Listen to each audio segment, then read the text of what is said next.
Hi, this is Joe again with another review.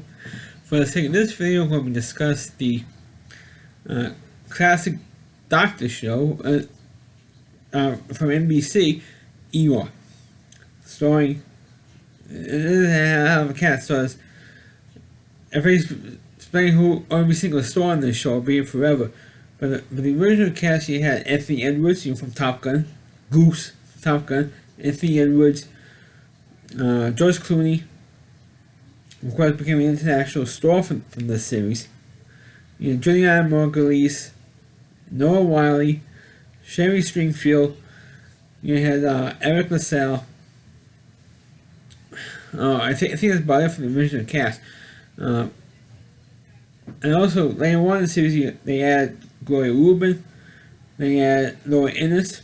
I think towards the end of the first season, and of course into the second season, it became regular for to the 13th or 14th, to 12th or 13th season.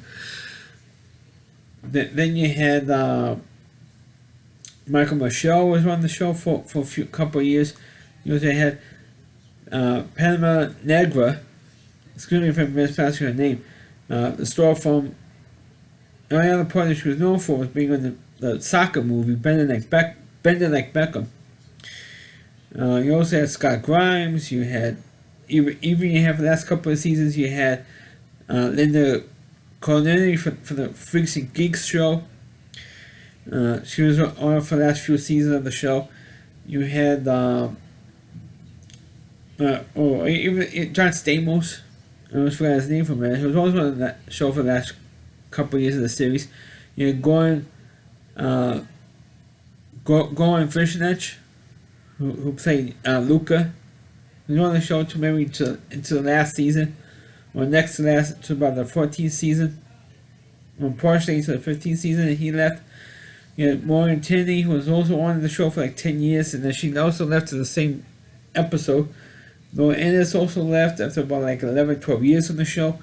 So by the 12th season of Eeyore, practically all the original cast members had left the series, which we're going to get into more details in a minute. Of course, Eeyore is, of course, the show that redefined the Doctor show genre. Because before that, it was a very long time we didn't even have a good Doctor show on television. You had, of course, back in the 50s, 60s, and 70s, you had shows like Dr. Kildare, you had Ben Casey, you had Marcus Welby, you even had, you could argue MASH was a doctor show. There were army doctors. But and also you had St. Elsewhere in the 80s. So I think after St. Elsewhere ended, you really didn't have a really good doctor show. And then John Wells, who produced the show that was created by Michael Crichton, the guy who wrote Jurassic Park, Disclosure, Rising Sun, and so many other great novels that were turned into movies. He created this show. And John Wells produced it, or co-produced it with him, and it became one of the most successful and long-running Doctor shows of all time. It lasted like 15 years. The only show that lasted long as a Doctor show than Eeyore was Grey's Anatomy. I think it lasted like 20 years. But Eeyore was the show that redefined the genre of the Doctor show. Because it focused on the emergency room at County General General Hospital in Chicago, Illinois, and it focused on the emergency department. And it was a lot of quick cuts, how a frantic pace of the show, and so because people's attention spans were getting shorter and shorter and shorter, this show was like a perfect hit for people with small attention spans. And because it was real quick, within 5 minutes, they either saved the patient or the patient couldn't be saved. And it also delved into the personal lives of the doctors. Now, Anthony Edwards, despite George Clooney being the big star for this series, and left during season 5, and the show lasted another 10 years without him, which was amazing because people used to watch the show not only because of its terrific writing and the pacing of each episode, but a lot of women tuned in to watch George Clooney, who was named a couple of times as People's Sexiest Man of the Year, and his career, his acting career, pretty much went nowhere until he got cast in New York. And of course, then he went on to do movies, and he left the show to do movies. And Anthony Edwards was usually cast as the top name of the cast when he was on there, because he was established, more established than George Clooney was, because George Clooney had only one real big credit to his name at that time, and it was being on the Facts of Life television show. Which now George Clooney is now embarrassed he was ever on that show. So about almost 10 years later, it wasn't really 10 years later, it was maybe 6 or 7 years later after the show ended. That's when he became on New York, because he went nowhere. After the Facts of Life ended, he went nowhere. But so Anthony Edwards, who was on Top Gun, Revenge of the Nerds, The Client, which ironically came out the same year as New York Story in 1994, he was a big name. But then everybody else became a big name as well. Even though Anthony Edwards stayed on the show till the 8th season when his character died. But you want to get into particular episodes that really stood out. The very first really great episode of ER, other than the pilot movie, which I should mention, the pilot movie, which was a 2 hour, which was a huge blockbuster hit, was a ratings hit right from the start. What a lot of people don't know is that Juliana Margulies' character, Nurse Carol Hathaway, she was supposed to have died in the pilot movie, in the 2 hour pilot of ER. What happened was her character became, a lot of people wrote in to NBC to please keep, because they liked the character and they liked the possible relationship that she had with George Clooney, which of course eventually they hooked up together by the first season when she got pregnant, gave birth. And of course in the 6th season when she left the show, she reunited with George Clooney in Seattle, and they stayed together from, off camera, of course, because both characters left at that point. Stayed together and they remained together. And I'm going to talk about the episode in a minute. And that story was actually based on a true story incident of what happened when Michael Crichton was actually a medical student before he began to write books for a living. He was very successful after the rest of his life. That incident actually happened. There was a nurse who was on staff in the hospital. He was a medical student who was assigned there as a medical student. There was a nurse that came in who actually overdosed on drugs and actually died. And he wrote that storyline into the pilot episode. And like I said, the NBC got a whole bunch of letters and decided to, and the writers of ER decided to keep her on. One of them saying that she didn't die. And she came back on the show. She became one of the most popular characters on the, other than George Clooney, became one of the most popular characters on the show.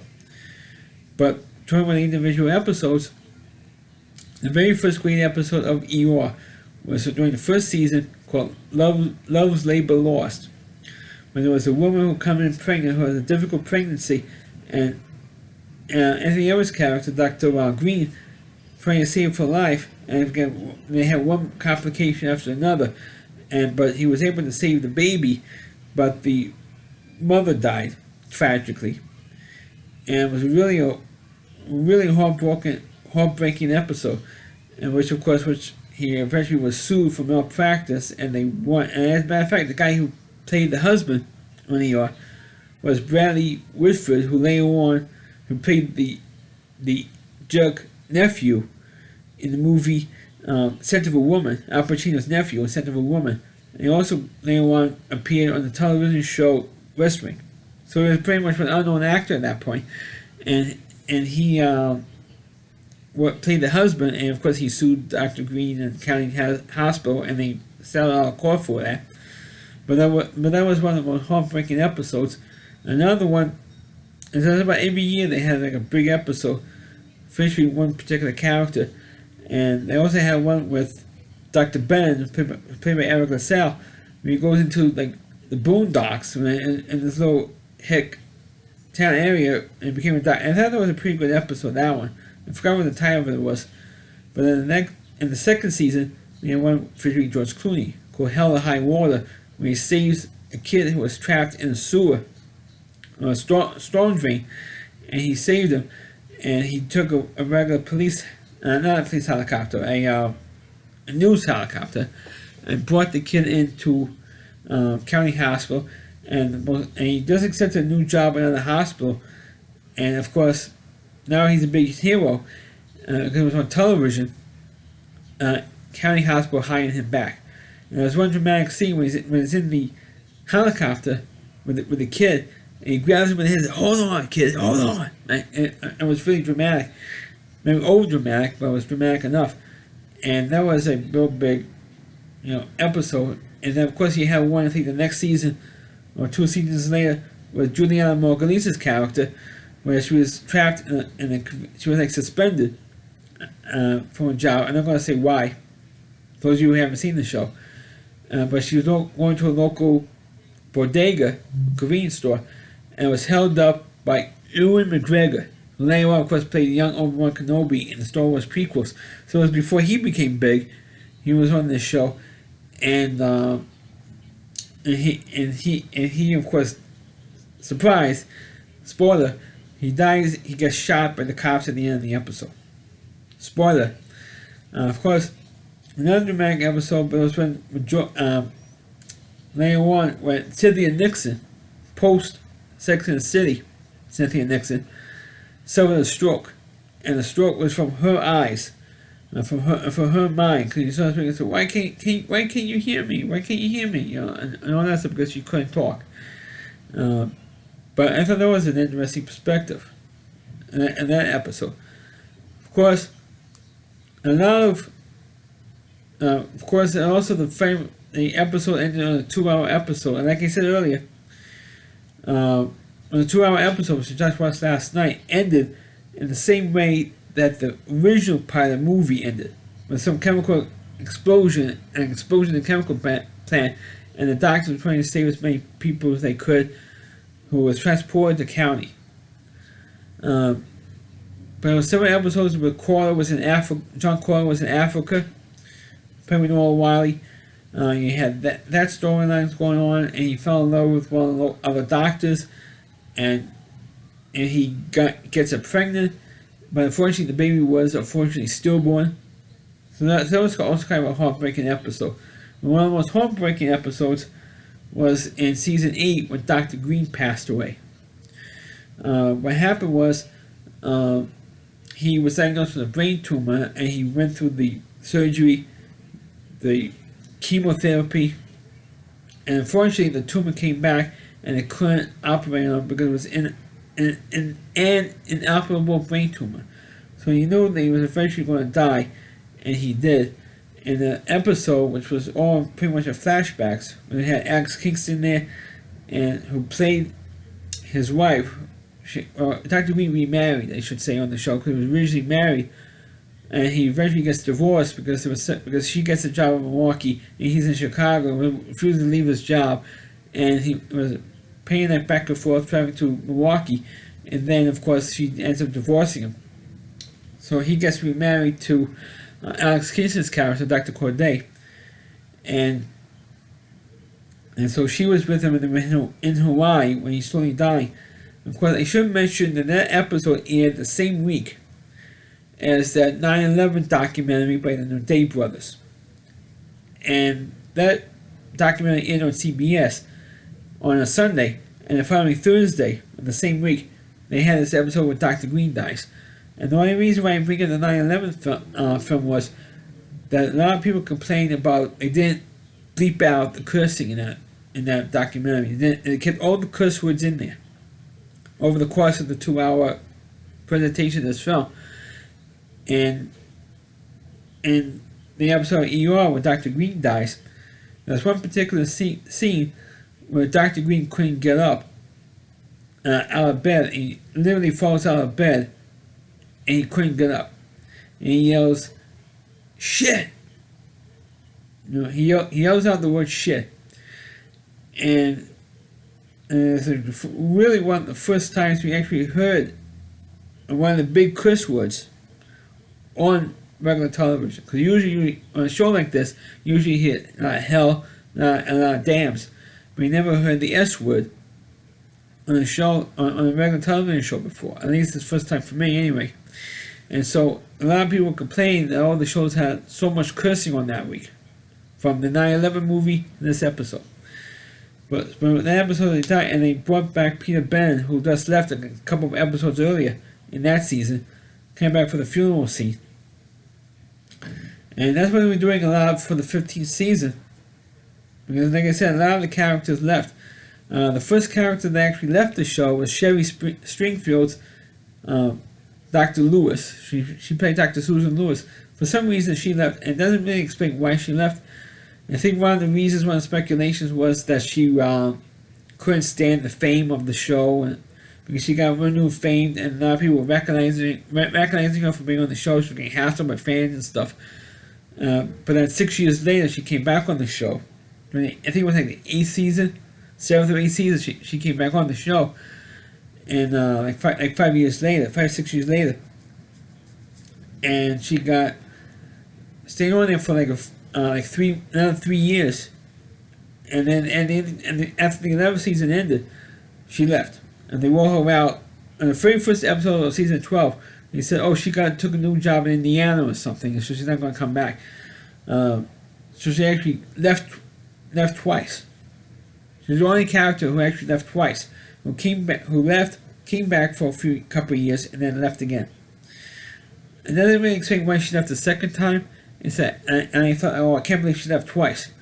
After all that, she came back after 6 years, 5-6 years, and she left again. But of course, the biggest, and that's one of the part, everything that Josh Clooney was the first one that left the series.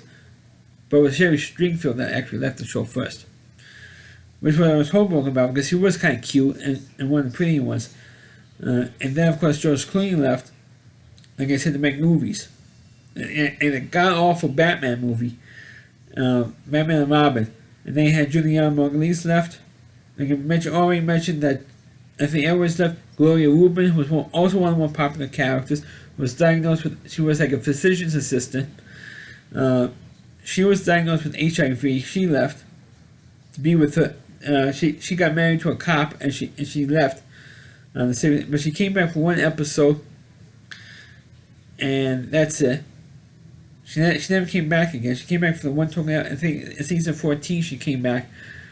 But then in season 15, that's when everything came back. Dr. Corder even left during season 12. No, excuse me, at the end of season 11. The final episode of season 11, he left. And then he came back for season 15 because he had to have a kidney transplant. Because early in the series, I should mention, there was one episode where Kelly Moran, who played a character in Lucy Knight, and everybody hated her character. She was like the Jar Jar Binks of ER.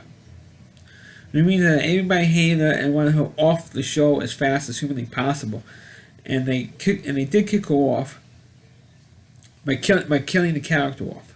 Literally, they killed her off, and Joan Carter was stabbed as well. So that kidney went bad because of the stabbing, and then he caught some disease in Africa.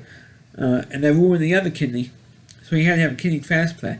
So he goes to Northwestern, and he meets Dr. Peter Bennett, his old mentor in County, and he was there for him when he had his surgery. He didn't operate on him, but he was there for him. He was there in the operating room assisting. And not only that, but also they brought back Susan Lewis, so she was back for a third time for the final episode of ER.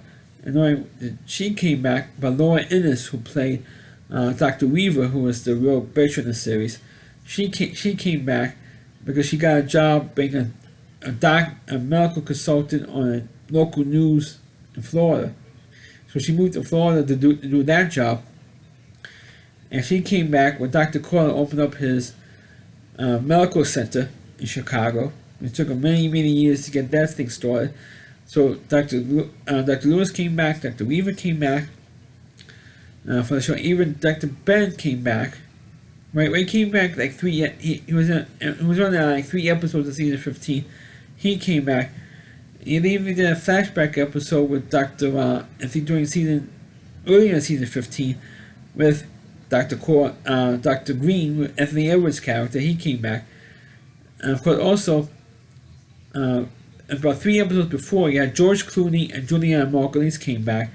I think for the 19th episode of season 15.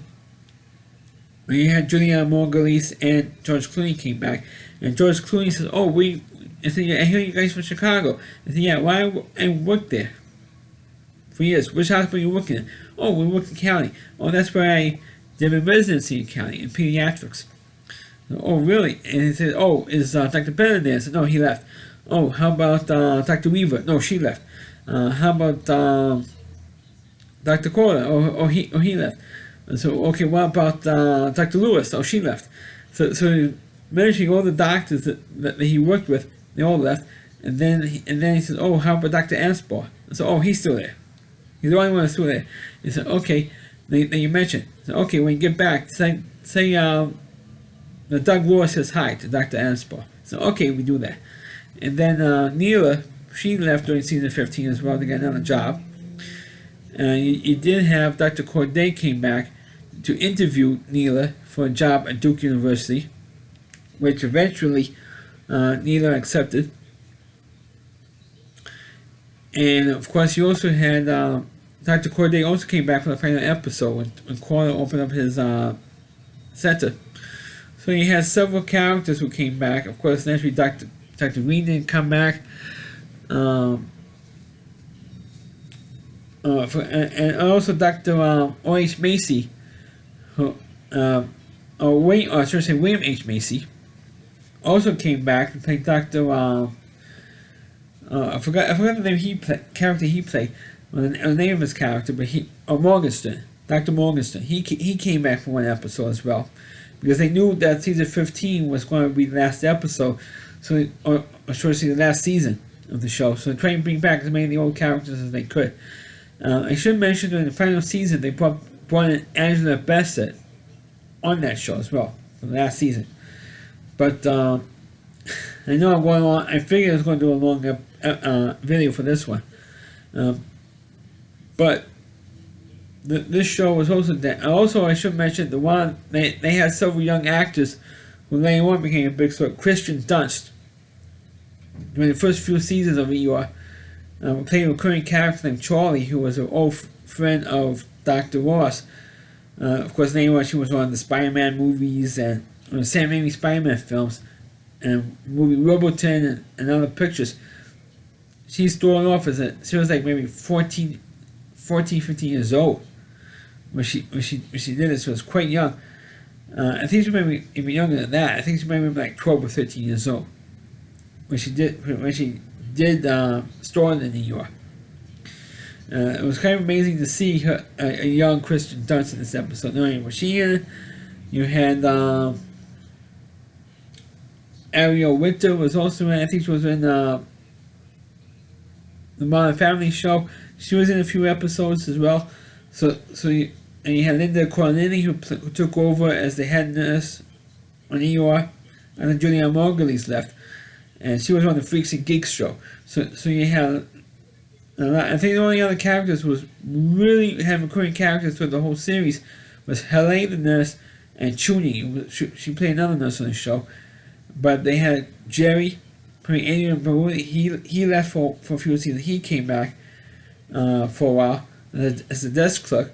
So you had several people who left and came back on the show for the 15th and final season of ER, which I feel is still one of the better shows. And the only shows maybe that's good enough is ER today, as the doctor shows are on. New Amsterdam, I saw maybe 1 or 2 episodes of that. That's not too bad. But the only show that comes close to ER in terms of the quality and how similar it is the Chicago Med show. It's ironically on NBC. So that's my review of the show ER. No, I'm running long. It's going to be hell to upload. Please click on the video. Please rate it. Please subscribe to my channel. And please forward this video on your Facebook pages. You can check out all my reviews on my YouTube channel at RowdyC.com. It's on WDY. C.com. It's the whole page. You're not a reviewer. That's why I lose my voice here. That's why I'm ending this video now. Please check out all of his videos on his website. Thanks for watching. Catch you next time.